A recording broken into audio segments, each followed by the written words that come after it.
Welcome back to another video, everyone. In this video, we are going to break down bankroll management.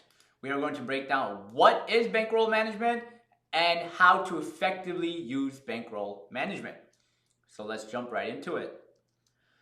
What is bankroll management? Bankroll management is managing your trading capital so you know when you're allowed to increase or decrease your risk. It's basically focusing on your trading capital and kind of preserving it, knowing when you should take on a little bit more risk, knowing when you should take a step back, knowing when you should be more aggressive. It's fully understanding that about your full trading account, right? So let's say we break some examples down. Let's say, for example, you start off with 10,000. Let's say this is your bankroll. You have $10,000, right? I'm going to put 10K. You have $10,000. That's what you're starting off with. Now, what you have to understand in trading, if you're starting off with $10,000, you are in no position, even if you're starting in 5, 20, 40, 50, you are in no position. Now, repeat, you are in no position to take on aggressive trades. You are in no position to take on trades unless you have a lot of confirmations. You are in no position to be aggressive at that point. Why? Because this is where a lot of people go wrong. You start off with 10,000, right? And let's say you take on 2-3 aggressive trades that you are not allowed to take at this point because you don't have something called a cushion. And let's say your account goes to 9,200.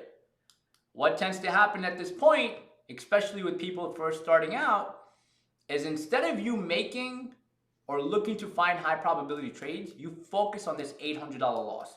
You're like, oh, I'm down 800, and that's the only focus your mind starts paying attention to.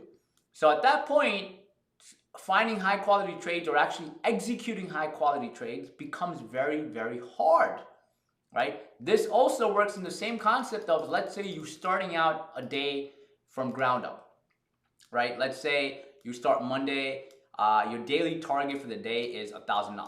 Your daily goal is $1,000, right?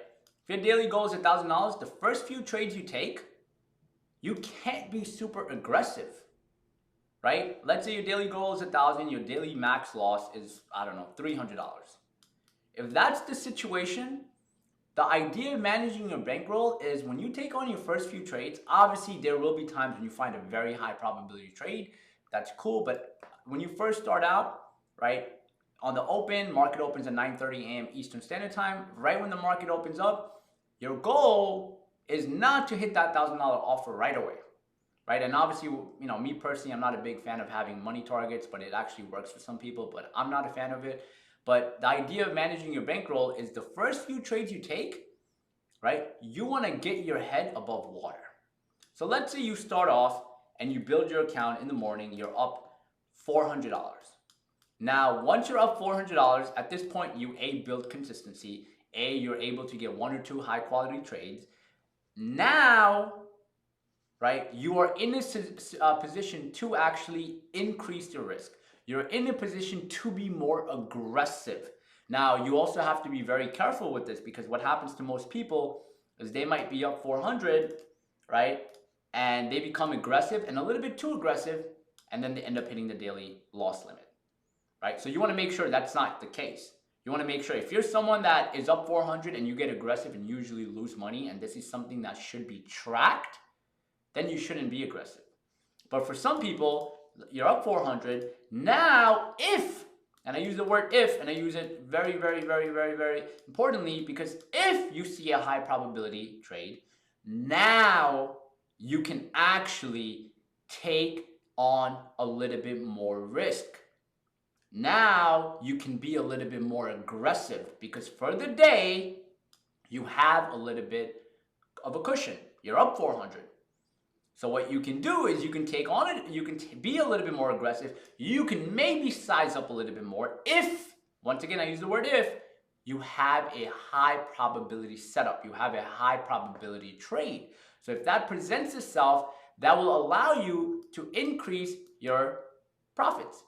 Now the same concept works, as I was mentioning with the $10,000 example, the same concept works there. If you start off with $10,000, and let's say you're not day trading, you're swing trading, initially you are in no position, I mean no position at all to be aggressive or to take on crazy trades or to increase your risk. Now, the idea is to build a cushion.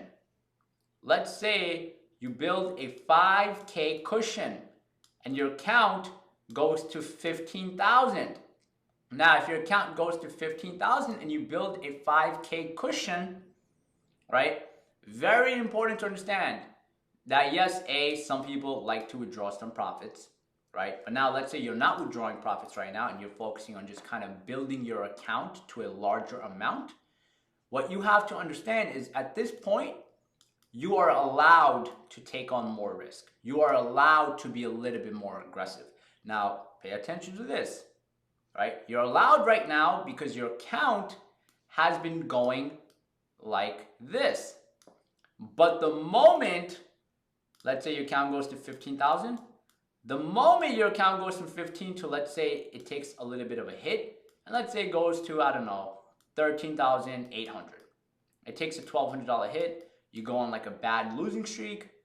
Boom. Your bankroll management, you need to step back. You can't take aggressive trades. You need to go back to stage one and you need to be very, very cautious, right? And you can't be aggressive anymore. Now, the bankroll management starts at 13,800. Now, if you can build it from 13,800 to 19,000, 20,000, and you're up a comfortable amount, and you're on a nice winning streak and everything has been consistently working out. Now, if, once again, you see a high probability setup, you are now allowed to increase your risk. You are now allowed to be more aggressive.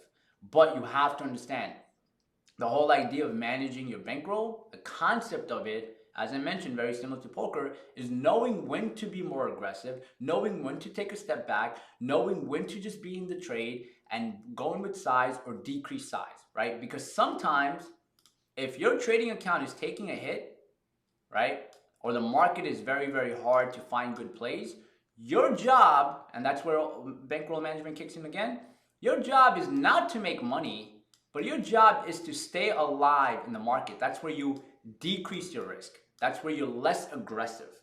That's where you're not taking a lot of trades. You're just trying to stay alive. You're trying to stay afloat. You're trying to keep your head above water. When that consistency kicks in, once you start getting a better idea of the market, once things start clicking again, because remember, sometimes the market gets very, very unpredictable and it becomes very hard to trade in certain market times. So when that happens, you take a step back, right? You size down. You're not aggressive. Once the market starts showing us direction, that's when you're like, okay, it's showing me direction, but I still can't pick up my account size or I can't increase my position sizing unless I can actually start building cushion. Once I build a cushion, right, that can be on a daily time frame, you can be a day trading, whatever the case is, that's when you're now allowed to be more aggressive and you're allowed to take on more risk. Now, if it's the other way around, and this is where a lot of people mess up the bankroll management, let's say you're trading and your account starts taking a hit. What a lot of people do is they start becoming more aggressive here because they've been losing money and they're like, oh, I need to make the money back. And guess what happens? They start losing more and more money at a faster pace. You need to be very self-aware of when you should and when you shouldn't increase your position size, when you should be aggressive, when you shouldn't be. In simple terms, when you're on a winning streak, when you have a cushion, right, you are allowed to be aggressive. You're allowed to increase your risk size. You're allowed to do all these things. If you're on a losing streak, right, you don't have a cushion, maybe the cushion for a day, for a month, whatever the case is, do not be aggressive. Do not increase your position, right? And like I mentioned, this could be on the day, right? Some people are focused on the day. Some people are focused on weekly. Some people are focused monthly. Some people are focused yearly, right? I wouldn't really go towards the yearly aspect. I keep it towards monthly, right? So if you're focusing on the monthly aspect, and let's just say my September, I go off on a strong foot, I can now be more aggressive towards the end of the month or mid-month. But now if my September starts off weak and I'm kind of losing money, I'm not going to be aggressive here. I'm going to get myself to this point slowly and surely, and then maybe I can be aggressive. Why? Because if my September starts off weak and I do what everyone else does and I get more aggressive, that could actually cause a huge hit to my trading account, right? Some people do it weekly. Mondays they take it slow, and if the Mondays, Tuesdays go well, they sometimes pick up risk towards the end of the week. Some people do it daily. They wait in the morning, and if their mornings go well, they start picking up a little bit more risk and start being more aggressive. And now this is not every day or every minute or every second. It depends on if there is, and I keep saying this, if there is a trading opportunity there, are you allowed to be more aggressive or not? This is very, very important. If you really want to grow your account, or if you really want to stay alive in the market, you need to focus on bankroll management, knowing when you can, when you should increase or decrease your position sizing, and when you should or shouldn't be more or less aggressive.